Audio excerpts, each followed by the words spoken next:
Yo. Comme annoncé, voici la seconde partie du spoiler Requiem sur Tokyo Ghoul. Aujourd'hui, on parle de Tokyo Ghoul Re. Étant une suite, je t'invite à regarder l'épisode précédent, afin de mieux comprendre l'histoire. De même, il y a un glossaire des personnages dans la description. Enfin, je reprécise que pour résumer cette histoire, j'ai fait l'impasse sur de nombreux arcs narratifs secondaires, donc je vous invite à vous plonger dans ce chef-d'œuvre à votre tour. D'ailleurs, je ne sais pas si vous aviez vu, mais les dernières vidéos Tokyo Ghoul se sont fait strike. Ainsi, j'ai mis des MAD. Vous trouverez le lien des MAD dans la description. Bref, sans plus attendre, si tu es là suite au spoiler Requiem précédent, si tu es là car tu as regardé Tokyo Ghoul il y a 10 ans et que tu ne connais pas la fin ou si tu t'es perdu, prends un coca bien frais et laisse-moi te spoiler. 2 ans ont passé depuis la guerre contre la chouette dans le 20e, signant la fin du manga Tokyo Ghoul. Au CCG, il existe une toute nouvelle unité appelée Kink ou Kinkes, on abrégera ça par QS, et dirigée par Aise Sasaki, qui est directement sous les ordres d'Akira Mado. Cette unité est composée d'humains, à qui on a implanté des Kink, et qui sont tels des ghouls. Ils possèdent un œil écarlate, ainsi qu'un kagune. La seule différence notable est qu'ils peuvent se nourrir de nourriture humaine classique, et donc ne pas avoir recours à la chair humaine. On découvre ainsi Mutsuki, qui est un membre de cette unité. Il a un taux RC proche d'un humain, et il a peur des aiguilles et de se battre. En clair, il est considéré comme une expérience ratée. Dans cette équipe, il est accompagné d'Urie et de Shirazu. Le premier, chef de l'unité, est très individualiste et rêve de gloire, de vengeance et de promotion. À tel point qu'il est capable de mentir aux autres pour arriver à ses fins. Shirazu quant à lui est un peu simplet, et obéit aux autres, tout en se laissant guider par son instinct. Tous deux sont en train d'essayer d'arrêter une ghoul, se faisant passer pour un chauffeur de taxi. Mais très vite, ils sont dépassés de par la faible puissance de leur kagune. Leur chef Aise intervient pour leur sauver la mise et conclure l'arrestation. Cette unité est considérée comme un poids par les autres du CCG, instable et surtout bonne qu'à régler des problèmes de voisinage selon eux. Akira n'entend pas de cette oreille, et propose un défi. Les QS auront 1 mois pour attraper Torso, une ghoul connue pour ne garder que le torse de ses victimes. Ghoul qui est chassée sans succès depuis 3 mois par une unité rivale de celle des QS. Shirazu est manipulé par Urie une nouvelle fois afin d'obtenir la gloire au profit de son unité. Aise et Mutsuki mènent donc l'enquête de leur côté, et tout ce beau monde démasque Torso en même temps, et essaye de procéder à son arrestation. Mutsuki monte dans son taxi et Torso lui saute dessus, et lui ouvre sa chemise, découvrant que Mutsuki est une femme, ayant décidé qu'elle serait un homme. Mutsuki est impuissant, Urie et Shirazu arrivent en renfort, mais la ghoul Orochi s'interpose, et les met en déroute. Aise se met au combat pour sauver ses poulains, et devant la force de son adversaire, écoute sa voix intérieure, celle-ci correspondant à Ken Kaneki, et se laisse envahir par sa puissance. Il domine la ghoul qui s'avère être Nishiki. Ken s'arrête et le laisse filer ainsi que Torso, et se fait interpeller par le CCG. Akira le mitraille de Médoc et celui-ci ouvre les yeux, son nom est Aise Sasaki.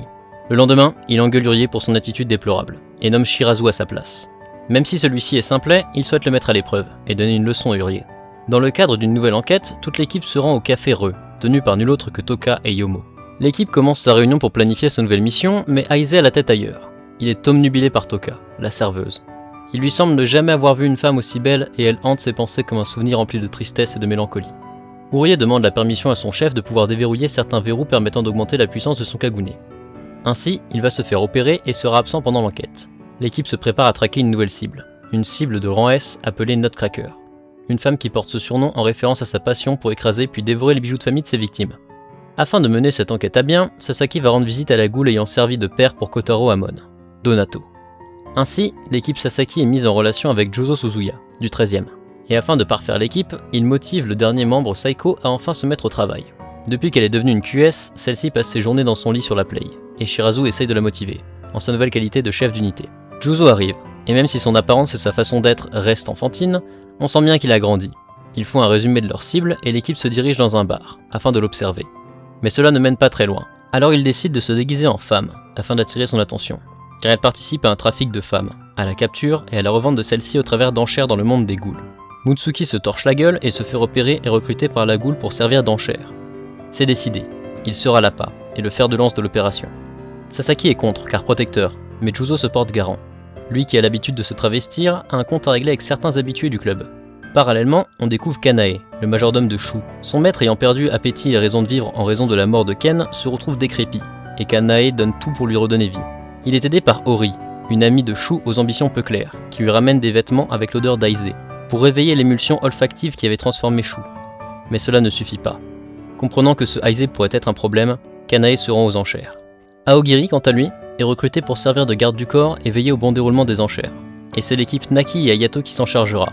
Son unité comprend notamment Inami, qui a décidé de ne plus être passive. Mutsuki se réveille au milieu de la salle d'enchères. Un homme masqué lui chuchote que l'opération du CCG est d'ores et déjà un échec, ce qui perturbe le jeune homme. Les enchères montent et il se vend à plusieurs millions. Mais Juzo intervient, et balance des couteaux dans toutes les directions. La bataille commence. L'équipe Sasaki commence à attaquer le menu frottin et Hayato d'Aogiri attaque sommairement Juzo. Mutsuki fuit et Kanae, sentant son odeur particulière qui pourrait aider son maître, le prend en chasse et le domine aisément, mais Mutsuki parvient à s'enfuir avant d'être attrapé par Torso, qui le transperce de son kagune. Devant l'ampleur du conflit, Aogiri déploie son nouveau prototype de chouette, Seido Takizawa, afin de pouvoir effectuer quelques tests de terrain.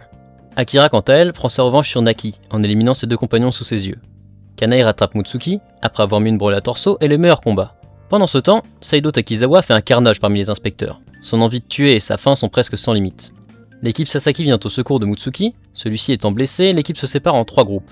Le premier, composé d'Orie et Mutsuki, sert à l'évacuation du blessé, malgré l'envie d'Orie de faire ses preuves. La seconde, Shirazu et Saiko pour traquer Nutcracker, et la dernière Aise Sasaki, qui sera en charge de gagner du temps en contenant Seido, qui fait des ravages. Urie ment à Mutsuki pour l'attirer là où les clients sont réfugiés, afin de faire un Dynasty Warrior. Il les trouve et Juzo se montre. Ils mèneront l'attaque ensemble. Juzo tranche tout ce qui se trouve devant lui et est suivi de près par Urie. Mutsuki se défend comme il peut avec son quinque et Urie se retrouve devant Big Madame, une goule de rang S, la mère de Juzo. Urie se sert de ses nouveaux pouvoirs, mais cela est insuffisant et il manque de se faire dévorer. Le jeune homme fait alors sauter ses verrous psychiques et blesse la goule, avant d'aller se jeter sur Mutsuki et le transpercer dans sa folie. Devant cela, Mutsuki éveille son kagune et Urie se calme. Juzo se dirige vers sa mère et la tue le sourire aux lèvres, sans ressentiment, juste parce que c'est son job. Shirazu et Saiko arrivent devant Nutcracker, et le combat s'engage. Shirazu assume ses responsabilités et donne tout, mais le kagune de son adversaire est dans les murs, et dès qu'il s'en approche, il se fait transpercer. Il projette alors Nutcracker contre son propre kagune, et l'achève d'un coup de quinque. Il observe son regard s'éteindre et la mort l'a gagné, ce qui lui fait froid dans le dos. Sasaki, quant à lui, est toujours aux prises avec Seido. Celui-ci reconnaît Kaneki comme un rival. Le Dr Kano est obnubilé par Kaneki, son chef-d'œuvre, et Seido, étant encore rempli de ressentiment à l'égard d'Akira, qui lui a toujours volé la première place, souhaite prouver sa supériorité sur son grand frère, et le met mal à l'aise, allant jusqu'à le considérer comme faible. Sasaki est sauvé par une amie de justesse. Elle a quitté son poste pour sauver Ken. Celui-ci se relève et puise dans son intérieur pour prendre l'ascendant sur Seido. Mais il entend une voix intérieure, la sienne, qui lui dit de ne pas faire disparaître Aise au profit de Ken. Les renforts arrivent, Aise reprend ses esprits et capture Inami sur le champ. Direction la Cochlée. Après un chapitre de Noël dispensable servant uniquement à montrer l'amour qu'Aise porte à ses élèves, Akira et surtout Arima qu'il considère comme son père, il reçoit un masque de ghoul, celui de Ken. Tout le monde prend du grade après la dernière opération et Aise s'intéresse de plus en plus à Ken. Il ne supporte plus son amnésie, et il est perdu entre rester ainsi pour toujours ou risquer de perdre Sasaki au profit de Ken, qu'il ne connaît même pas. Dans sa quête d'identité, il va voir Inami, afin de savoir s'il ressemble à Ken. Celle-ci lui répond qu'elle ne retrouve pas Ken en lui, mais qu'ils ont énormément de points communs, à commencer par sa gentillesse excessive. Une nouvelle opération se prépare, car des crimes différents semblent avoir été commis par des ghouls de la même famille. Shirazu, qui doit assumer ses responsabilités de chef, est encore hanté par la mort de Nutcracker, et ne peut se résoudre à utiliser sa nouvelle quinque conçue avec le corps de son ennemi. Urie essaie de le motiver à sa manière, mais rien n'y fait. C'est en parlant avec Aise et un ponte du CCG que celui-ci commencera à avancer dans sa réflexion, afin de pouvoir changer un traumatisme en pouvoir lui permettant de sauver ses compagnons. Retour sur Kanae, qui en a marre d'entrevoir la dépouille vivante qui échoue son maître. Ori lui propose de le sauver, mais pour cela, il faut sacrifier la famille Tsukiyama. Ne sachant que faire, Kanae accepte. Ori lui dit donc de suivre ses instructions et de montrer des photos de Sasaki à Shu, ce qu'il fera. À la vue de ce qu'il croit être Ken, Shu rampe sur le sol comme un décharné et commence à se refaire une santé dans le but de revoir son ami. Aise se rend à la boutique d'Uta pour se renseigner sur le masque qu'il a reçu, et celui-ci lui dit l'avoir envoyé par erreur. Aise, se doutant qu'il s'agisse d'une goule, lui demande quand même de faire des masques pour toute son équipe, dans le but de pouvoir se faire passer pour des ghouls. Alors qu'Aise va s'asseoir dans un parc, Shu le rejoint et lui parle de lecture. Aise lui répond ne pas être un grand fan de Sen Takatsuki, ce qui va faire tiquer le gourmet. Ils sont interrompus par l'arrivée des QS. Shu ne comprend pas et va entreprendre de lui rendre la mémoire. Il se rend au café Re et explique son plan à Toka. Celle-ci ne veut pas le ramener dans le monde des ghouls. Elle sera heureuse de l'accueillir s'il revient, mais elle ne le plongera pas dedans, contrairement à Shu, qu'elle traite d'égoïste. Shu repart alors songeur du café. La team Sasaki se fait à nouveau prendre d'assaut par Aogiri et Shirazu n'utilise toujours pas sa quinque. Une goule voit Aise avec son masque, et le prenant pour le cache-œil prend la fuite. Kanae, qui était dans les parages, se fait alors capturer par Aogiri et devient le nouveau jouet de la chouette. De retour à la base, Ken se renseigne sur le cache-œil, et lit les rapports de Kotaro Amon, constatant qu'il a été déclaré mort et entendant le Ken en lui traumatisé par le sentiment de l'avoir tué de ses mains. Celui-ci va poser des questions à l'ancienne partenaire d'Amon, Akira. Celle qu'il considère être sa mère se refuse à répondre, car elle ne veut pas encourager la quête identitaire de Sasaki. Il s'énerve pour la première fois. Il n'est pas Aise, il ne sait pas qui il est et cela l'angoisse.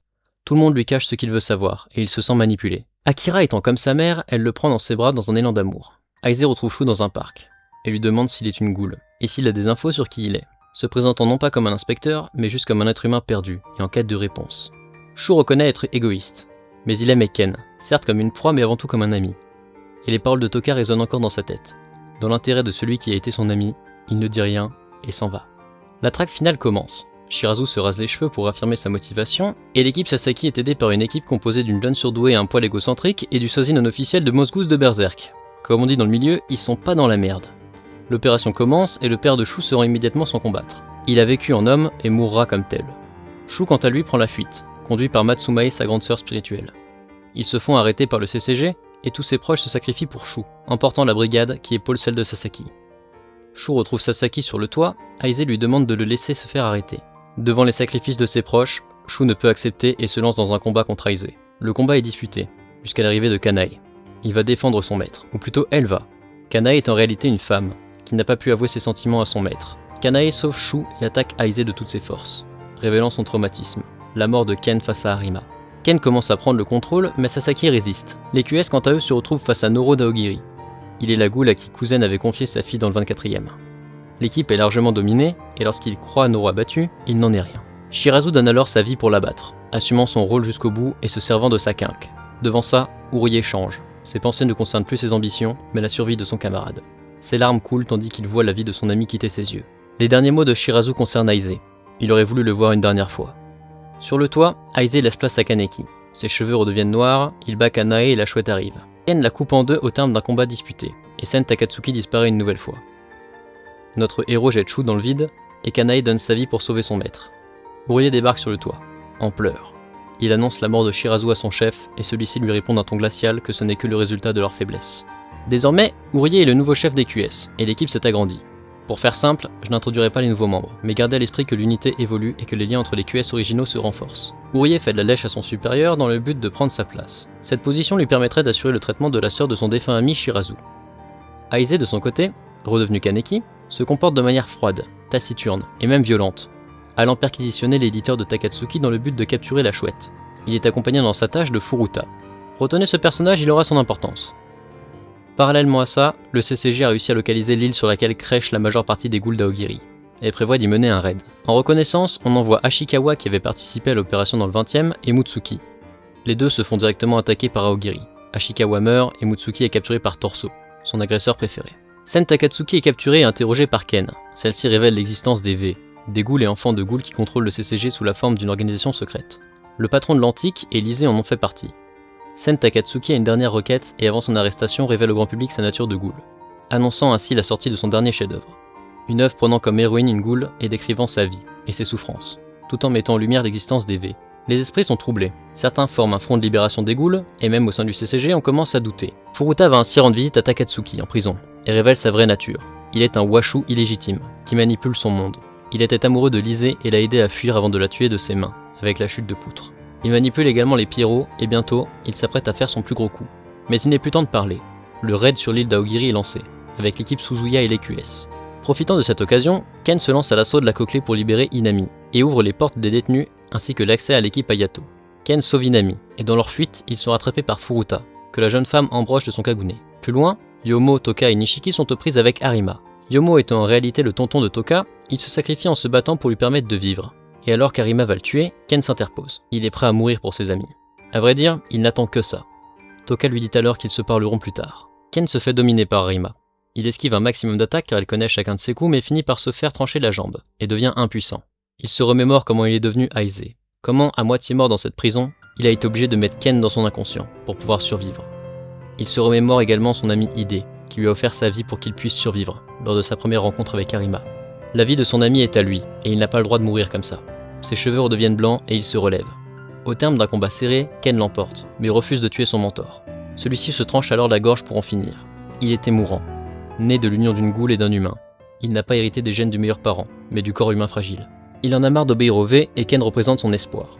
De l'autre côté de la prison, Furuta se bat contre Sakatsuki, qui pense l'écraser facilement lorsque celui-ci la coupe en deux avec son kagune, le même que Ken, emprunté par Kano au corps de Lisée.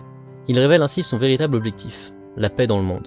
Avec le chaos provoqué, l'inspecteur Marude va confronter son plus vieil ami, le chef Washu du CCG, et lui colle une balle dans la tête, afin de vérifier sa nature humaine. Le Maccabée se relève et sera achevé en essayant de tuer les témoins. La parenté des Washu avec les ghouls n'est plus à prouver, et plusieurs camps se forment. Ken réussit à fuir de la Cochlée avec ses amis grâce à Sen Takatsuki qui révèle que Ken est devenu le roi à l'œil écarlate, celui qui dirigera et guidera les ghouls vers une nouvelle ère. Il refuse ce statut, mais la mort d'Arima fait de lui le meilleur candidat au poste, et il doit accepter ses responsabilités. Il est ainsi rejoint par l'équipe Hayato sur place et les adjoints d'Arima qui ont été missionnés par celui-ci pour accompagner Ken dans sa croisade. Je ne sais pas si vous vous en souvenez, mais cet arc traite avant tout de la guerre sur l'île d'Aogiri. Et là-bas aussi, c'est un gros bordel. En effet, il y a déjà un combat opposant Naki et Misa, une cadre d'Aogiri, à l'équipe Juzo. Et si on peut croire qu'ils ont quelques difficultés, Juzo règle ce combat en 2 temps 3 mouvements. Ainsi, ils se font attaquer par Kurona, sa condisciple, et la jumelle survivante. Celle-ci s'est greffé le cadavre de sa sœur et vit toujours avec son fantôme.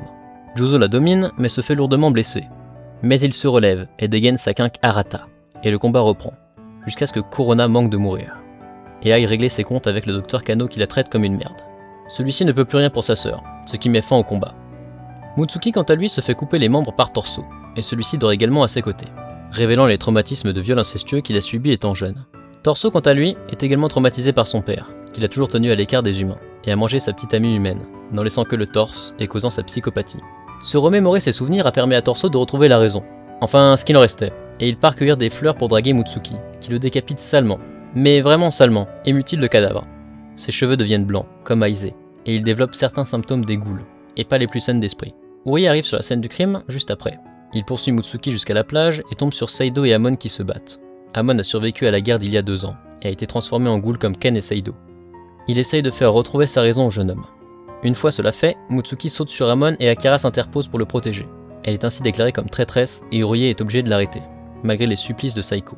Amon reste pour permettre à Seido et Akira de fuir. Shu les récupère et les ramène au nouveau repère du roi à l'œil écarlate, Ken Kaneki.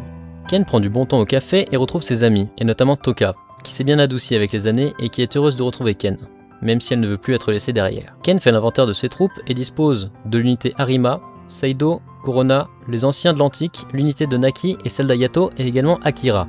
L'inspectrice considérée comme une traîtresse au CCG et une mère pour Aize Sasaki est entre la vie et la mort, et un médecin spécialisé ayant rejoint le groupe Kaneki leur dit qu'il peut la sauver avec un inhibiteur de cellules RC. Aussitôt, une expédition est montée, avec Ken, Shu, Seido et Hayato. Pendant ce temps, Furuta prend réellement les rênes du CCG. Lui qui est à la tête des Pyros avec Donato, Uta et Itori, organise une attaque des Pyros sur le CCG et propose un plan de défense aux inspecteurs. Ainsi, Juzo se retrouve rapidement en première ligne, et Urie face à Donato, qui est une ghoul de niveau WS. Celui-ci met rapidement le jeune homme KO, le forçant à libérer la totalité de sa puissance en faisant sauter toutes ses frames. Le groupe de Ken arrive au fameux labo, et Seido trouve le corps de Kotaro Amon plongé en léthargie. Il le libère, et celui-ci déchaîne sa rage, qu'il ne peut contenir. Saiko retrouve Urie et lui fait face. Le jeune homme a totalement perdu les pédales, et seule la jeune femme peut l'aider. Celle-ci, débordant d'amour, refuse de se battre et prend Urie dans ses bras, ce qui le calme directement. Le CCG se défend mais se rend compte qu'il y a des humains parmi les Pyros. Les ghouls de Ken leur viennent en aide, et des membres des V sont cachés parmi les Pyros. La bataille fait rage. Au laboratoire, Ken veut affronter Amon, mais ses responsabilités de chef l'en empêchent, et il laisse Seido et Kurona s'en charger. Pendant qu'il apporte l'inhibiteur à Akira, qui est désormais sauvé. Et les différents affrontements cessent, le chapitre final étant sur le point de débuter. Suite à la bataille du CCG, Furuta, récemment promu Big Boss, met en scène la mise à mort d'Aize Sasaki. Du côté des gentils, Akira est sauve, certes, mais désorientée, car elle se trouve dans le camp des ghouls. Elle expérimente, comme beaucoup avant elle, cette cassure, et ce choc de découvrir le monde depuis l'autre côté. Toka et Inami lui montrent des enfants ghouls qui jouent, et elle ne sait plus vers qui tourner sa haine, et à quoi a servi tout ce qu'elle a fait. Toka a tué son père, pourtant son père a tué les parents d'Inami, et celle-ci ne nourrit aucune haine à son égard, elle la prend même dans ses bras. Akira reforme alors son duo avec Amon, et les deux se laissent enfin aller à leur passion. Ken et Toka discutent, et se draguent, lorsque Mutsuki, devenu totalement ghoul, ayant cédé à sa folie et ses pulsions, veut Ken pour lui tout seul, car il en est amoureux. Il sort alors son couteau et attaque son ancien chef. Il cède à la haine et s'attaque à Toka. Ses lames étant imprégnées d'inhibiteurs RC, Ken ne peut plus utiliser son Kagune, et gagne du temps, jusqu'à réussir à fuir avec Toka. L'armée de Ken se réfugie alors dans le 24e, c'est-à-dire dans les souterrains de Tokyo. Mutsuki capture alors la meilleure amie de Toka et envoie un messager à Ken pour le prévenir qu'elle sera exécutée. Le messager commence à foutre la merde et se fait enfermer avant de se faire libérer. Du côté du CCG, Urie et Saiko sont contre la condamnation de Yosaka, et commencent à échafauder un plan. Ken et Toka, très préoccupés par la guerre, se laissent aller à quelques plaisirs corporels, ce qui a pour conséquence la procréation d'un enfant dans le ventre de Toka. Ken ayant découvert à quel point son souhait est de rester avec Toka, l'épouse alors.